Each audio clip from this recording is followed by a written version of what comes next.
Welcome everybody to Indie Music Live, episode 184. Rob, get ready. We didn't practice this. I'm JoeJoeKeys. Tonight we have music by Chuck Eaton. Oh no! Oh no! Oh! I caught him off guard. Chuck Eaton, and then Daryl Ball as well. A recent review we did on the website. We had this guy's music on before. We also have featured artist Andrew Drew Edwards. He likes to be called Drew, just so you know. And you can find him on Twitter at Drewby. And we'll be talking to him in a few minutes. We also have past panel guest and past featured artist Tart Vandelay. He used to be based out of Rochester, New York, now based in Mesa, as I guess how they say it down there. They just follow us around, Joe. I mean, they were out by you, now they're right by me. What the hell's going on? Yeah, and then we also have David Werba. Welcome, David. What's up, guys? So episode 184, here we go. Tart Vandelay, how are you guys doing? Good, how about you? Excellent. Are you guys making music still, or are you just getting used to living in the Southwest? Yes, we're making a lot of music. We're not performing right now because we just moved so far from home, but we'll be getting back into that as soon as we can. And for now, we're just writing a ton of stuff behind the scenes. Awesome. So you're settling in well into your new home? Enjoying the warm weather. Yeah, I thought you might say that. Snow's coming soon. You should come back. We actually just were there for a week. We were there for a couple weddings. Awesome. All right. So, Dave, what's up with you, dude? Not much. New review posted. DJ Reverend Murder. Very interesting character. I encourage people to check that out. It's definitely something. It's something to think about after you listen to that stuff. It's very unique. So yeah, and then try typing his name in about on your keyboard about 10, 20 times. Yeah, the 3 is all the E. Threes. Yeah, it's all crazy. All right, cool. So what did I put first for tonight? I don't, man, you're the set list guy, Joe. Look here. All right, Daryl Ball, that's what I thought. Daryl Ball, Searching for the Shore off of his new EP. This guy's from Ireland. Review on the website. You can find out what I thought. And Rob, when you're ready, we'll be right back.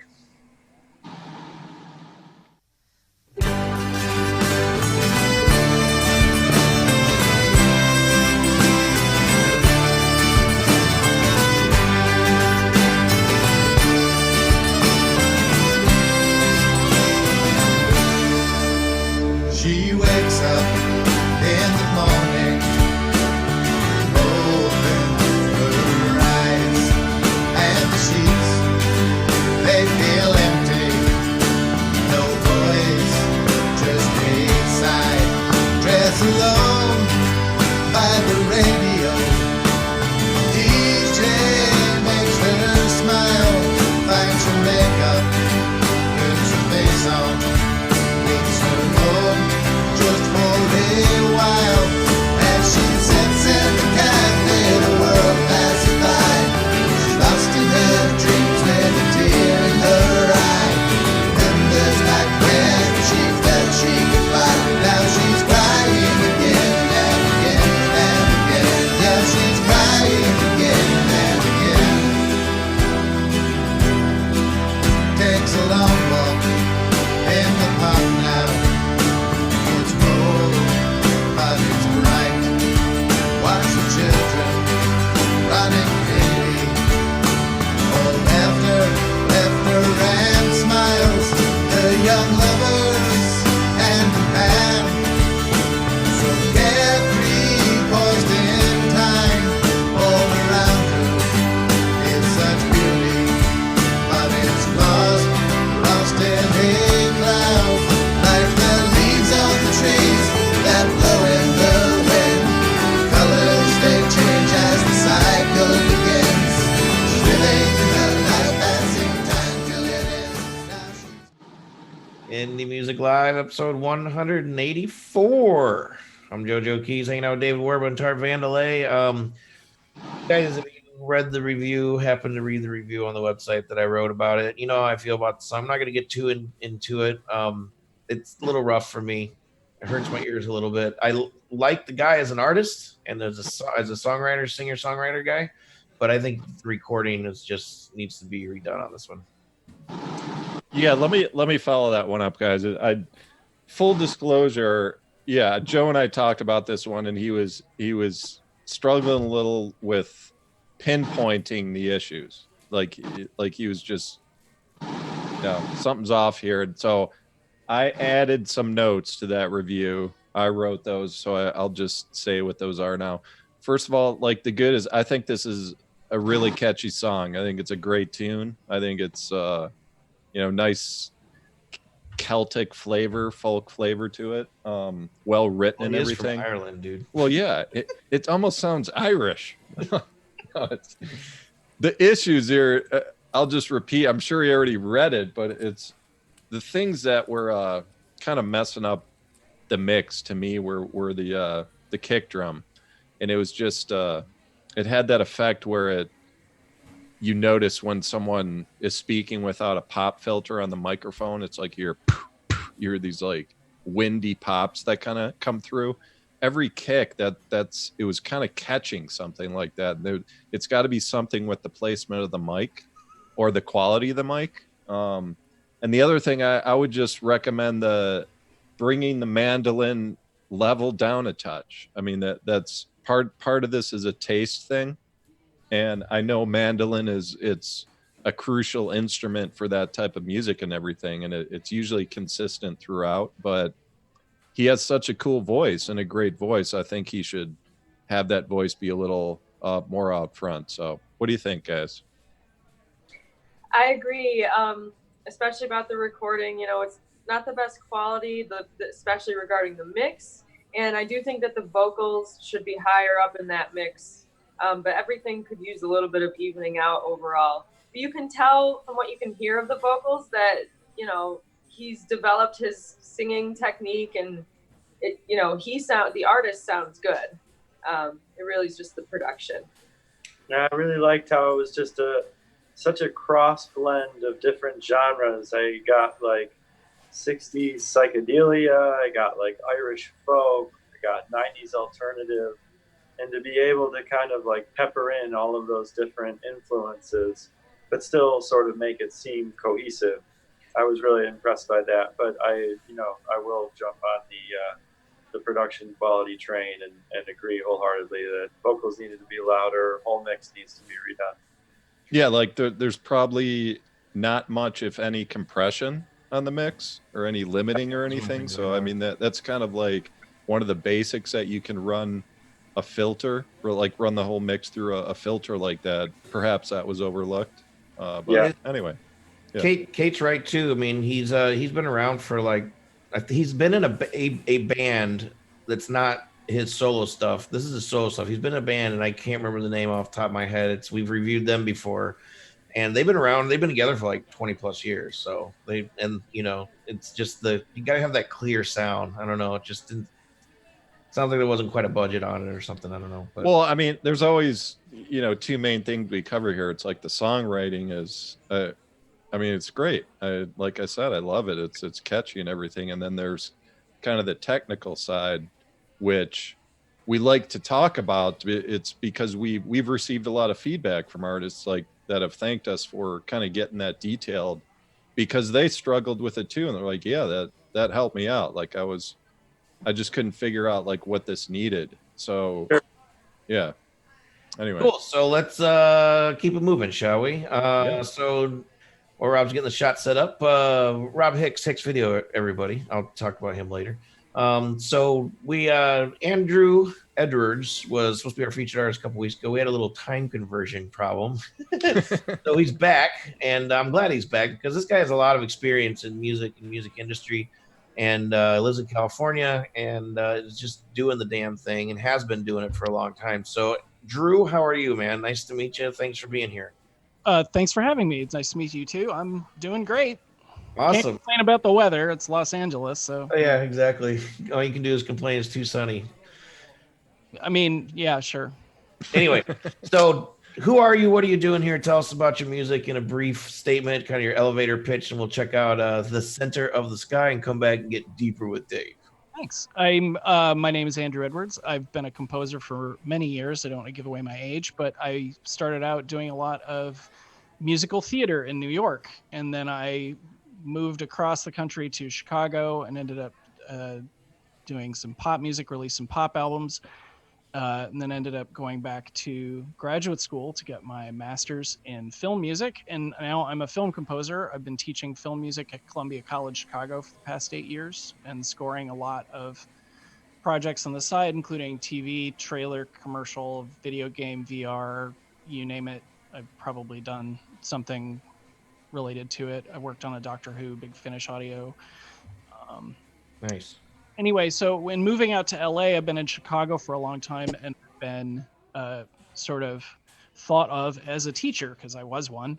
So it's not like a wrong thing to think about me. But in moving out to LA, I felt the need to sort of recontextualize myself as now he's a composer, you know, as opposed to, you know, he's that teacher who composes on the side. Mm-hmm. So I created this album and put it out into the world as sort of a calling card. And then on a whim, hired 10 directors to direct music videos for every track, which turned into this huge ambitious thing that's going to probably end up taking a year longer than I thought it was going to.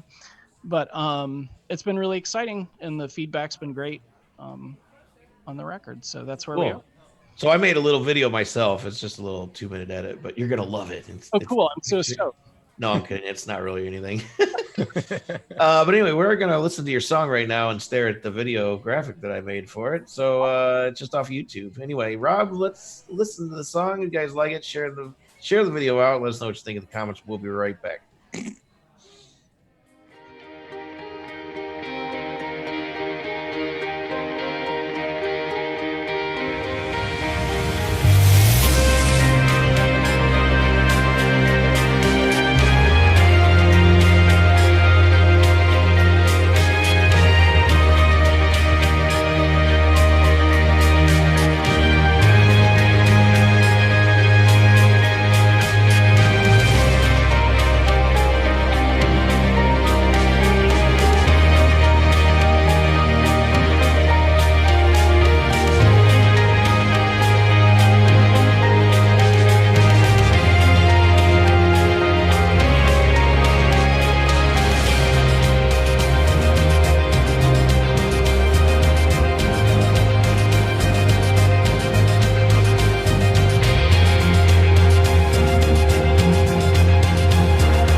So we don't get a lot of music like this submitted to us, just kind of instrumental movie score type of stuff. But when it came through, I mean, it's just so well done. And we reviewed this tune a few weeks back with Ben Hippen, who was on the show. And he's a composer as well. He composes orchestral pieces very successfully. And he had very high praise for this as well. And so did Joe and I. So great job. Great job, Drew, to start out. Yeah. So it's an interesting story. When I read the bio, I was starting to think this was like a little trick or a setup from Joe, because I'm reading your bio. I'm like, University of Illinois, into music, lived in Chicago. I'm like, wait, man, do I know this guy? Because we are 2 years apart. We both went to University of Illinois. We were just reminiscing about listening to some music on campus and everything. So that's awesome. I'm sure we've been in the same bar many times. I don't doubt it at all. It's not a town. Yeah. And I lived in Chicago for about 8 years after college, so I was up there as well. So starting with the teaching, man. So you get your master's in music composition for film, right? For media specifically, yeah. Okay, so cool. And then you decide to start teaching. So like, I'm just curious, what have you enjoyed? Like, do you enjoy teaching compared to working, like making music and writing soundtracks? Right out of college, I wanted to teach full time. Like that's all I wanted to do, even though I got a composition degree. So I taught music and theater, and then for the Chicago Park District actually, and then I taught at a boarding school in New England for a couple of years. So I thought I was going to be doing theater and music for like my whole, teaching it my whole life. But then I left that school. Just the story is boring, but I left the school and moved to New York City with $500 and a dream in my heart. Was like, I always wanted to score films. And then a friend was like, hey, I've got a movie, you want to score it? And then that, so I was half doing theater and half scoring films for a while. So that the bug got me then. And then I went back to graduate school. And then right after I graduated, they hired me back to teach at the same program that I just graduated from. All right, so you got the scoring gig under your belt. Were you proud of it? Like, did you feel you did it? My first feature was a Star Wars fan film. It's actually pretty awesome. Okay, so did that first project end up becoming a reference for others, where you got more gigs based on that one? Or did it kind of play out differently? I feel like when you're a film composer, have you ever seen, they do it a lot in like fantasy or superhero movies where like something explodes, but explodes in slow motion and there are boulders floating in the air. Yeah. And the hero has to like jump from boulder to boulder to like get, up in like a DNA like spiral to get up to like save the person or whatever. Sure. Anyway, I feel like every gig is one of those boulders that you just happen to land on in midair, like accidentally, and sort of push off from. Like once in a while you'll find, like a unicorn, like a director that is like your best bud and you're going to work with them forever. I mean, did you plan that metaphor before the show? Did you like write that out? All right. That happened just now. That's funny because I could see it. It was just like, oh, that's totally how it is. But I mean, that first film, like I still know folks from that first film, but on every project, and this is true of anything, any freelancing gig you work, but I think especially for sort of creative professionals who are tied to bigger projects, like you have to hitch your wagon to whatever is going on. That one I did plan in advance, but you never know if it's worthwhile to hitch your wagon to, that particular tractor on every project. So well, that's true. I mean, I think sometimes you do, and sometimes you're just like, thanks, man, I'll take it from here, like back away slowly, but true. And sometimes the only thing you learn is I'm never working with that person again, which is fine. That happens too, man. So I also just kind of researching you and everything. I mean, past few years seem to have really kind of exploded just with a lot of work. Like I encourage people to check out Andrew M. Edwards on IMDb. You will see 2019 just loaded with projects that you've been working on. I understand a few of them were like started years ago, but explain what kind of caused the explosion in your career? Well, I think I've just been in Chicago working long enough that when people are like, oh, you need music, you should ask Drew. So I just amassed and as in another freelancing sort of, I guess it's a feature and a bug, but every July is going to suck. Like every January is also probably going to suck. Like, things come in waves, and then there's like periods of time where there's just absolutely nothing.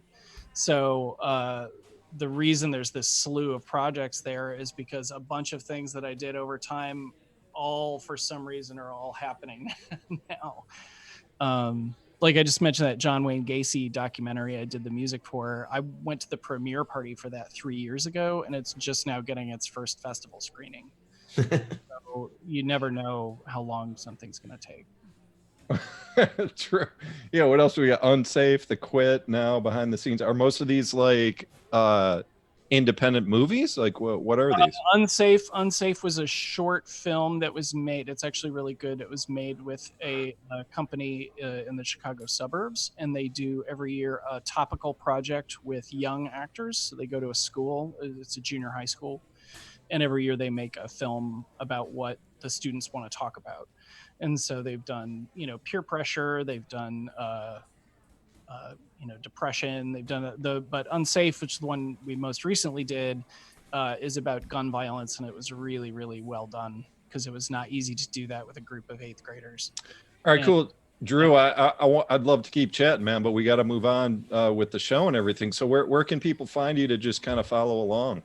Anytime, what you're doing? Anywhere you find music, I'm on Spotify, Bandcamp, iTunes, and Amazon, and my website is bluepolicebox.com. Bluespolicebox.com. Okay, what's your Twitter again? Drewby? At Drewby, but it's spelled like Susie in the Fancy. band. It's DRIOUXBIE. If you Nice. search for Andrew M, remember the M. It's important. There are a lot of us. Yes. Yeah, you'll find. Don't forget the M, folks. All Yes. right. Thank So, also, of course, come back and be a critic because you can be the next Marty and Kate. Imagine that. Dare to dream. Yeah, dare to dream. All right, so Rob, if you're ready to rock, see, the only problem for me right now is I'm not sure what the next tune is called. It's called "The Only Problem for Me." It's by Chuck Eaton. Let's check this one out. You plan that out. No, it just happened, like the boulders, man. It just popped in.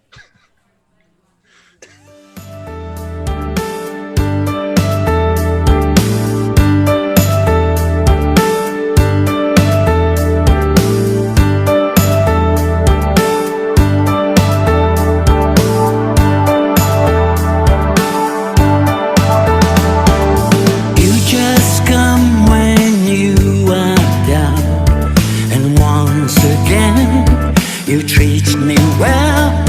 You hold me tight, crying for help, believing in every word you say. I start to think that this time you've come to stay. But you leave me when you're fine. You don't care the way I feel. Just turn your back and walk away. Even messing up my life, you're the only problem I like to have. I know soon you're gonna get into more trouble, and then you lose the need. I don't understand you when you say you love me. What kind of love is that? Maybe you've never been mine for real, but I still want you to be the only problem for me. So The only problem for me is that I see this picture in the video of an older gentleman, and I'm like, is that the guy singing? If that's the guy singing, he is a very youthful voice. I think it is. Yeah. I think it is. I mean, I couldn't find him on Facebook without some research. I didn't get to him, but the same looking guy kind of popped up. Yeah, so real quick, the influences I was hearing on this. I mean, first of all, it's like super clean. It's the reason why I like smooth jazz is there's no noise. There's like no track noise. I love that type of music. I was feeling like some 80s Brit pop in there somewhere. Something Totally. was in there, and then but the bigger one. You guys tell me if I'm off base on this one. One of the bigger shows I played in Chicago was New Year's Eve show at Navy Pier, opening for World Party. That's what I hear with these guys. Now you're dating yourself, Dave. I hear some. Hey, what can I say, man? Mid-90s. That's not too bad. It's only like 3 years ago, right? All right, Kate, you first. What do you think? I definitely agree about those like 80s kind of sounds. You get some of that like new wave electronic stuff happening. And yeah, if that is the same person, he does have a youthful voice. That would be interesting. I really liked the vocal harmonies, and I kind of just found myself getting lost in like the density of the groove. I thought the textures were layered all really nicely in the mix. Good production quality. Yeah, I really like the performance too. Like it's just very inspired. You know, sometimes songwriters are maybe a little too, like Kate talked about, a dense groove, but sometimes maybe songwriters are just a little too dense in the message. And I don't know, I could just feel a lot of the emotion behind what he was singing, so that kind of translated. A lot of that came through. Cool. What do you think, Joe? Yeah, I thought it was a little Steely Danny. But more also trying to think of the artist that I can't think of the name, but Charlie Peacock comes to mind, but that's not who I'm thinking of. Anyway, that's what I thought. I think we should just sit here and wait until it comes to you. If it takes 5 minutes, that's all right. No, I mean, I once again, the music that makes it on the show is purely up to me pretty much. So, I liked it. I thought it was worth a listen and worth talking about for sure. 'Cause I know he kind of reminds me of Michael Franks a little bit. Michael Franks. All right. Yeah, check it out. He's a pretty unknown but very well known to people who know him, like sort of jazz singer from the 70s. His big single was, why am I not thinking of this now?